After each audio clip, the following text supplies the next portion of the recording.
Bismillahirrahmanirrahim. Alhamdulillahirabbil alamin wassalatu wassalamu ala asyrofil anbiya'i wal mursalin sayyidina wa maulana Muhammadin wa ala alihi wa sahbihi ajmain, amma ba'd.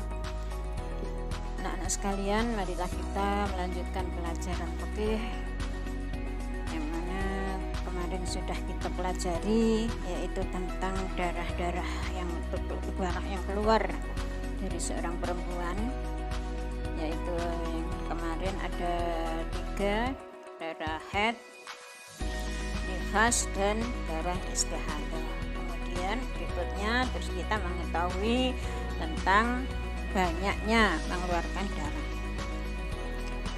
Pelajaran berikutnya yaitu hal-hal yang dilarang bagi orang yang sedang haid. Coba dibuka halaman 11 kitab fikih ya. Kita perhatikan, kita baca Arabnya, terus ditulis artinya dan difahami. Ila hadratin Nabi Mustafa Rasulillah sallallahu alaihi wasallam. Al-Fatihah. Shiratal ladzina an'amta 'alaihim. Bismillahirrahmanirrahim.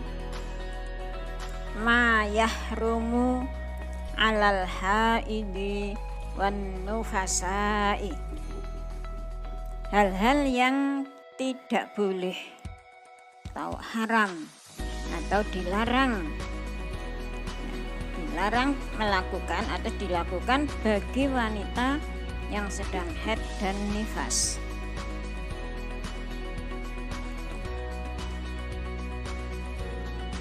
Jadi ada yang tidak diperbolehkan bagi orang yang haid atau nifas. Ini ada 7 ya. Kamu harus memperhatikan.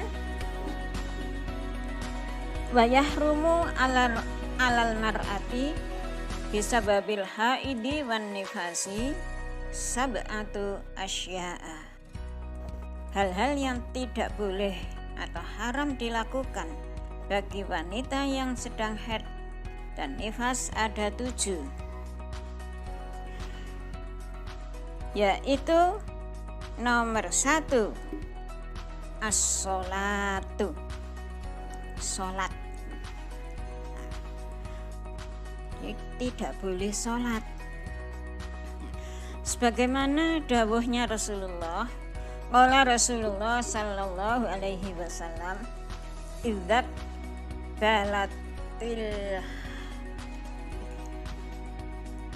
balatil haidatu fa da'is sholata.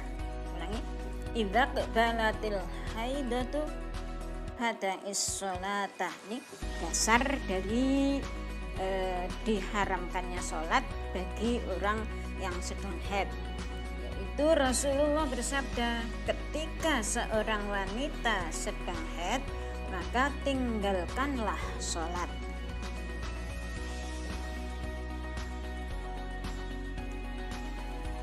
Yang kedua, dilarang juga as-saumu, tidak boleh puasa wajib atau puasa sunnah.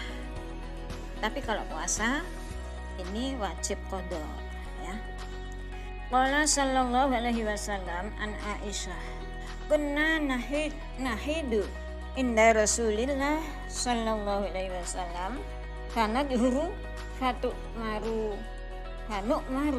biqada is-shaumi wala nu'maru biqada is-sholati. Yang artinya Rasulullah bersabda, yang diceritakan dari Dewi Aisyah. Dewi Aisyah berkata, ketika bersama Rasulullah, saya adalah wanita yang sedang haid. Kemudian setelah suci dari haid, saya diperintah oleh Rasulullah untuk mengqadha puasa, tetapi tidak diperintah untuk mengqadha sholat. Jadi sudah saya sampaikan tadi, kalau sholat tidak pakai diqadha, kalau puasa harus diqadha. Itu untuk puasa yang wajib. Yang nomor 3 at-tawafu, tawaf. Nah, ini khusus bagi orang yang sedang beribadah di Mekah, umroh atau haji. Ketika haid dilarang tawaf. Ibadah yang dilarang yang dilakukan dengan mengelilingi Ka'bah sebanyak 7 kali, itu yang namanya tawaf. Kalau di sini tidak ada tawaf. Selanjutnya dilarang lagi, tidak boleh lagi qiraatul Qur'ani, membaca Al-Qur'an. Ini tidak boleh membaca Al-Qur'an. Qala sallallahu alaihi wasallam, la yaqra'ul junubu wal haidu syai'an minal Qur'ani. Rasulullah bersabda, tidak diperbolehkan bagi seseorang yang sedang junub dan haid membaca ayat-ayat dari Al-Qur'an. Jadi banyak atau sedikit itu tidak diperbolehkan. Selanjutnya yang ke-5, masul mushafi wa hamluhu, memegang dan membawa Al-Qur'an. Ya, jadi waktu haid tidak boleh membawa Al-Qur'an dan tidak boleh memegang. Tapi ini anak-anak sekalian ya, kalau Quran yang dimaksud dengan mushaf itu apa saja, baik itu kertas atau apa saja yang ada tulisannya Al-Qur'an, itu namanya mushaf. Tapi yang dilarang di sini yaitu Quran, kertas atau apa saja buku itu yang hanya isinya Al-Qur'an. Kalau kamu ingin membawa Al-Qur'an yang ada terjemahnya itu diperbolehkan. Jadi yang khusus tulisannya itu adalah tulisan Al-Qur'an. Qala ta'ala la yamassuhu illal mutahharun. Allah Ta'ala berfirman, tidak boleh memegang Al-Qur'an kecuali orang-orang yang suci. Yang dimaksud suci adalah suci dari haid dan nifas.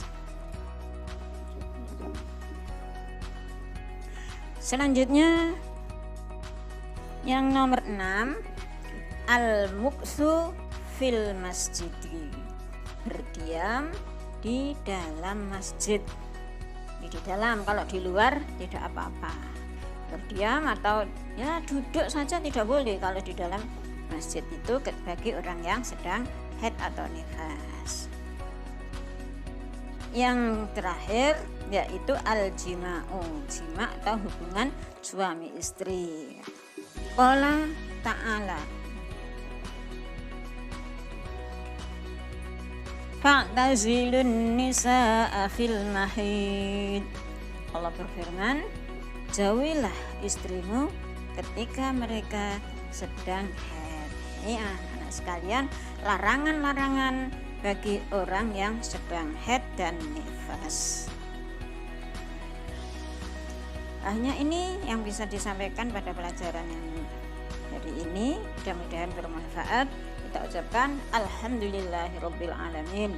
Assalamualaikum warahmatullahi wabarakatuh.